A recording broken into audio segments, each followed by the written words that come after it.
So the Fluence is ready to go, and it will be available for bookings when the car launches on the 23rd of this month. That is when we will also know the prices. Deliveries will begin in June.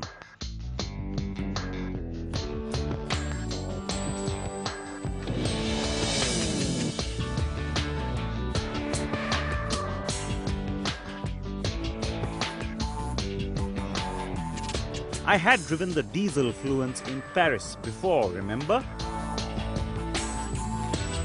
So this time I decided to begin with the Petrol. On our drive from the outskirts of Chennai towards Pondicherry on the ECR or East Coast Road. The car has road presence, it's distinct, and the first impression was that its ride quality is well suited to Indian conditions. The suspension isn't too stiff, yet it's not soft, and that will go down well with Indian buyers for sure. In itself, this petrol engine, the block itself is ample, and you won't be disappointed in terms of the figures, etc. But I'm not crazy about the way the CVT has performed. I'll tell you why. When you're cruising, of course, things are really smooth, and even in general city driving, you won't find that the gearbox is in any way unsatisfactory or lacking.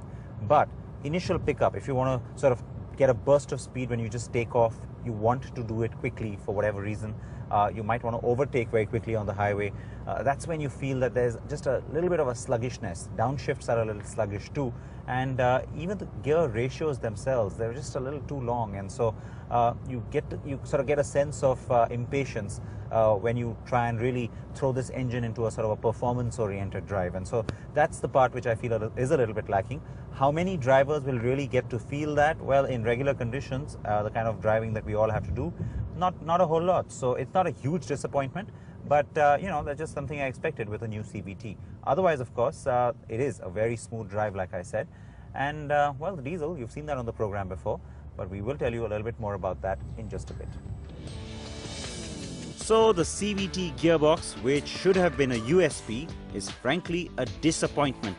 One expects much more these days, and while the automatic is comfy and easy, it's not at all fun. Especially when you consider the nice big meaty engine that Renault has put into the Petrol Fluence.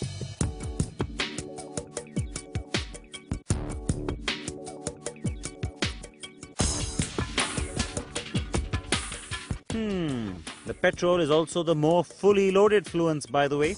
It's got all the bells and whistles, and the color palette on the inside too will make Indian buyers very happy. Now we're done with the drive on the Petrol, and I can tell you that the good news is we've got the diesel with us too, and it's right here. It's also in a different color, so no confusion for you. The black one's the diesel, and the hash beige, as they call it, is the Petrol on this show today. And you know, there is a little bit of a trim difference, because remember, with Petrol and diesel, you're only getting one variant. So you're not getting lots of trims on the diesel and lots of trims on the Petrol.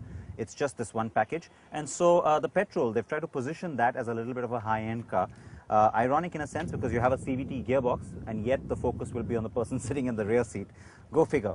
But you get the little chrome on the fog lamp there. The rest of it in front is pretty much similar. But as you come around to the side, again, just a little bit of a chrome windowsill over here, just to give it a little bit of a high-end feel, if you will.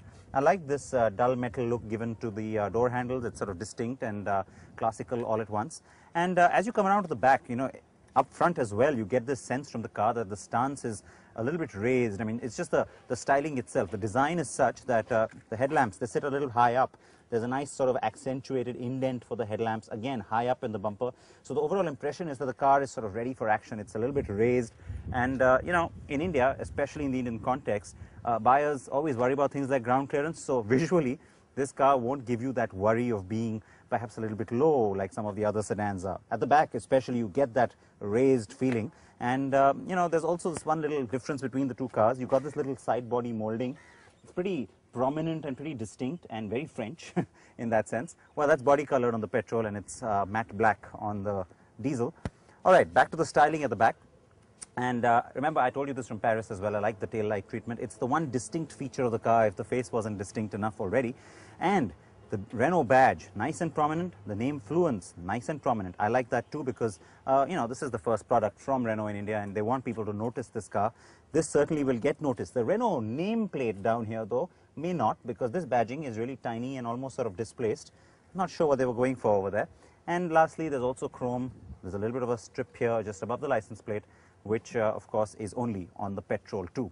Now, this little smart key or, whatever, keyless entry feature is becoming more and more popular. You have start-stop on both the cars. You do, of course, see it even on some of the smaller cars. Now, what they've done is a very smart thing though, because even though I don't like the key itself, it's a little too bulky and big for my liking. But what happens if your car's battery goes dead? Well, then you do have an option to still go and enter your car. You've got to come to the passenger side. That's probably a throwback to the fact that this would be originally a left-hand drive feature. Pull out the little inserted key, and then you've got to stick it in down here, and this little panel comes away, and then all you have to do is use the regular key unlock feature, and there you go. You can gain access to the car itself. Now, since I have opened up this car, I want to quickly also show you the Petrol has leather seats. It also has this little sunscreen feature, which is again becoming more and more popular. So again, if you're sitting at the back, you can pamper yourself. There's one for the rear windscreen too. And that's about it. You also get rear AC vents on the Petrol version, which you don't get on the diesel. NDTV's cricket app, Android and iPhone, fastest scorecard, special analysis, and much more. Download free. ndtv.com/apps.